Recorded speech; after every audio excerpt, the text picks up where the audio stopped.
जय हिंद जय भारत। मैं राम कुमार, आपका अपने परिवार क्लब राम कुमार में आप सब भाई बहनों का हार्दिक स्वागत करता हूं। तो कैसे हैं आप सब? आशा करता हूं अच्छे होंगे, स्वस्थ होंगे। तो आज हम सामाजिक विज्ञान का पहला पाठ पढ़ने जा रहे हैं, जिसके अपन क्या करेंगे, बहुविकल्पी क्वेश्चनों को हल करेंगे। क्योंकि आप सभी जानते हैं कि हमारे पेपर में 20 क्वेश्चन ऑब्जेक्टिव आने लगे हैं, तो हमें बहुविकल्पी क्वेश्चन पढ़ना बहुत जरूरी है, क्योंकि 20 नंबर में से 20 हमको लाने हैं। तो शुरुआत करते हैं क्वेश्चन बैंक से। तो क्या है, यूरोप में राष्ट्रवाद का उदय। तो सबसे पहले वस्तुनिष्ठ प्रश्न को हम आज क्या करें, कंप्लीट करते हैं। आ जाते हैं। तो पहला प्रश्न है कि 1789 ईस्वी में फ्रांस में राष्ट्रवाद की प्रथम अभिव्यक्ति का क्या परिणाम हुआ?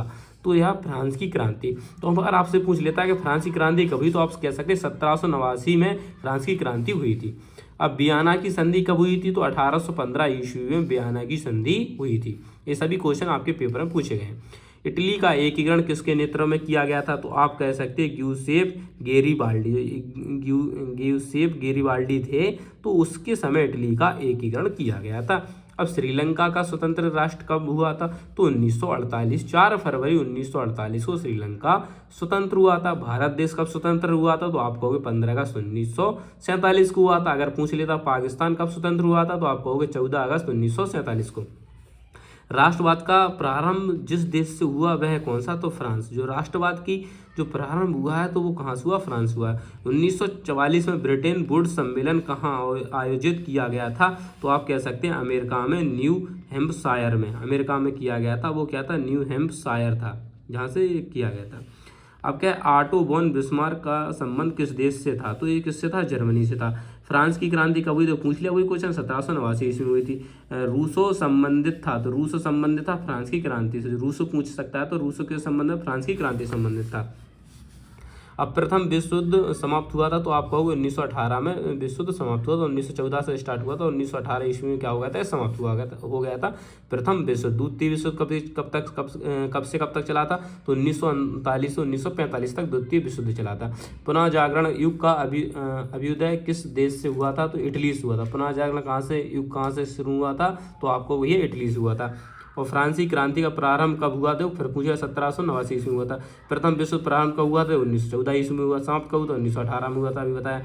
1848 की फ्रांसीसी क्रांति के फलस्वरूप गणतंत्र की स्थापना हुई थी। जब मतलब 1848 की फ्रांसीसी क्रांति के फलस्वरूप क्या हुआ था? गणतंत्र की स्थापना हुई थी। निम्नलिखित में ऐसे किसने एक गुप्त संगठन यंग इटली बनाया था? तो जोसेफ मोत्सनी ने। किसने? कौन थे भैया? जोसेफ मोत्सनी थे, जिनने गुप्त संगठन बनाया था इटली में। कॉर्न लॉ से संबंधित देश तो कौन सा था? ब्रिटेन था भैया। नेपोलियन बोनापार्ट की पराजय कब हुई थी? तो आपको हुई 1815 ईस्वी में नेपोलियन बोनापार्ट की पराजय हुई थी। तो जोसेफ मोत्सनी द्वारा स्थापित गुप्त संगठन कौन सा था? यंग इटली था। अभी पूछा गया था आपसे, यंग इटली था। ठीक है, अब आते हैं नेक्स्ट क्वेश्चन पे। नेक्स्ट क्वेश्चन पे अपन आ जाते हैं। तो नेक्स्ट क्वेश्चन अपना है कि जर्मन संस्कृति में बैक्सजिस्ट का आशय था। तो आप कहोगे आम जनता से। जस्टिस आंदोलन कहाँ हुआ? तो आप कहोगे इंग्लैंड में हुआ। तो भैया एड्रियानोपल की संधि किन दो देशों के मध्य हुई थी? तो आप कहोगे तुर्की रूस में। जाल बेरिन फैंसी कैसी संस्था थी? तो आप कहोगे व्यापारियों की। आप कहोगे फ्रैंकफर्ट की संधि कब हुई थी? तो आप कहोगे 1871 ईस्वी में हुई थी। काउंट काबूर को विक्टर एमुनियल ने किस पद पर नियुक्त किया था? तो आप कहोगे प्रधानमंत्री के।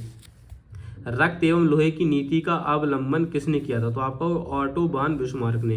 फ्रांस में किस शासन वंश की पुनः स्थापना वियना कांग्रेस द्वारा की गई थी? तो आप कहोगे बूर्बो वंश द्वारा। इटली एवं जर्मनी का एकीकरण के विरुद्ध निम्न में से कौन था? तो आप कहोगे ऑस्ट्रेलिया देश था।